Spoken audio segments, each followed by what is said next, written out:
ကဲအားလုံးလိုအပ်ချက်ရှိတာတွေကိုငါ့ကိုတင်ပြကြကဲဘာလို့လဲပြော ကိုမှုရင်းဒီပြရစီ ဟောဘာလို့တင်ပြမှာလဲဒီမှာသားသမီးတွေမေးနေတာလေ ဟိုမှုအတွက်ရေးကြည့်လို့ပါကို ရေးကြည့်လို့ကဲပြောပါအောင်ပါလဲ ဟိုတနေ့ကကိုမို့ကိုလေအသေးသုံးဖို့9သိန်းပေးထားတာလေအဲကုံသွားပြီလို့ ငါသိဟာတရက်ခွဲလောက်ပဲရှိသေးတယ်အဲ့ဒီငါသိကုန်သွားမလားဟာမင်းကဘာလို့လုပ်လိုက်တာလေ တကူလုံးပေါင်းတင်လိုက်တာ ဟာဟုတ်ဒီမှာအဲ့လိုလားခဏခဏတင်းနေတဲ့ဥစ္စာဒုက္ခပဲ ကိုကလေကိုပဲဓာတ်တွေကိုမွေးခိုင်းထားရလေ အဲ့ဘာဖြစ်လို့ မှုံကြပြီပေါ့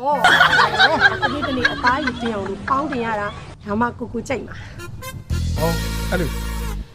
ဟုတ် ဟုတ်ပြီလှုပ်နော်ကဲတိုက်ပြောမင်းတို့ကဘာလိုအပ်တယ်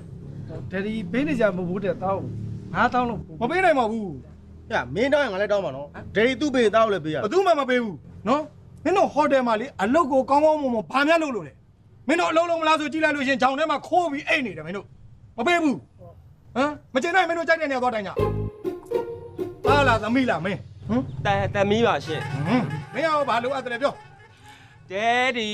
ဟွာလင်းတမီးကို300လောက်ပေးပါ သိန်းတရားအမလီကြားတာလည်းငါအသက်ထွက်သွားနိုင်တယ်အဲ့ဒီသိန်းတရားဘာလို့ဟုတ်လဲပြောစမ်း တမီးလေးဘန်ကောက်သွားပြီးပြောင်းလဲခြင်းလို့ ဒီ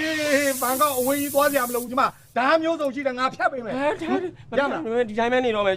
တမီးကြောက်တယ်တမီးကြောက်တယ် ကဲမိုးစဲညူမင်းဘာလို့အဲ့ဒါလဲပြော ဟုတ်ဒက်ဒီ ဟွန်း ဟိုဒီဟိုတယ်မှာလေတာမန်နေဂျာဆိုတော့လက3သိန်းလောက်တိုးပေးပါ ဟာလာစားတသိန်းတိုးပေးရမယ် ဟုတ်ကဲ့ အေးဘောကွာမင်းကမန်နေဂျာဆိုတော့လေတိုးပေးရမှာပေါ့နော်ဟုတ်ပြီမင်းလာစားတိုးယူရတူယူမပေးလည်းခိုးမှာ ဟဲ့ ဟမ် ဟိုကလေ တောင်းပေးဘူးမင်းကတောင်းဖို့ရွယ်နေတာမ ဟို ဟုတ် လေ လား သူ့ကြတော့ဒဲရလည်းပေးပြီးတော့ ဟာမပေးဘူးလို့မင်းကိုကြိုပြောထားပြီးပြီလေမပေးဘူးဟာကော ဒဲရလည်းအဲ့လိုမျက်နှာမလိုက်ပါနဲ့ဒဲရလည်း ငါမျက်နှာလိုက်တာမဟုတ်ဘူးလေမင်းဟိုတယ်မှာမင်းဘာအလုပ်လုပ်ရလဲပြောစမ်း ဟာတန်ရှင်းလောက်တာလေ အေးတန်ရှင်းလောက်တာဘလောက်များအရေးပါလို့လေ ဘယ်သူမှမလုပ်ချင်တာဒီလိုလုပ်ပေးရ ကျန်တဲ့လူတွေခိုင်းလို့ရတယ်ငါသားသမီးမို့လို့ဒီနေရာငါထားတာမင်းမလုပ်ချင်ထွက်လို့ရတယ်နော်ဒါမန်နေဂျာငါအတွက်စီးပွားရေးမှာအထောက်အကူပြုတယ်အဲ့ဒါကြောင့်ငါတသိန်းပို့ပေးတာမကျန်တဲ့လို့ရှင်မင်းကြိုက်တဲ့နေရာသွားတိုင်းရတယ်နော်ကဲသမီးပြောလို့တာ သမီးကလေအလားပြင်ဖို့မိတ်ကပ်တွေကုန်သွားရင်မိတ်ကပ်ဝယ်ဖို့မဟုတ်ဘူးလေးနည်းနည်းလောက်လို့ချင်တယ် မိတ်ကပ်ဝယ်ဖို့ဟာဘယ်မျက်နှာတွေရှောက်များလိမ့်အောင်ပါလေဟဲ့ဒီတမျက်နှာတဲ့ကိုဒီမိတ်ကပ်ကမလောက်တော့ဘူးလားဟဲ့ ကိုကလေ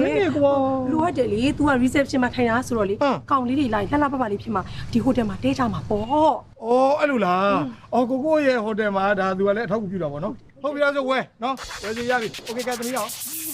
ဒဲဒီမမရောမဖို့ပေးတမက်လက်အဝတ်စားဝယ်ဖို့မဟုတ်ဘူး အဝတ်စားဝယ်ဖို့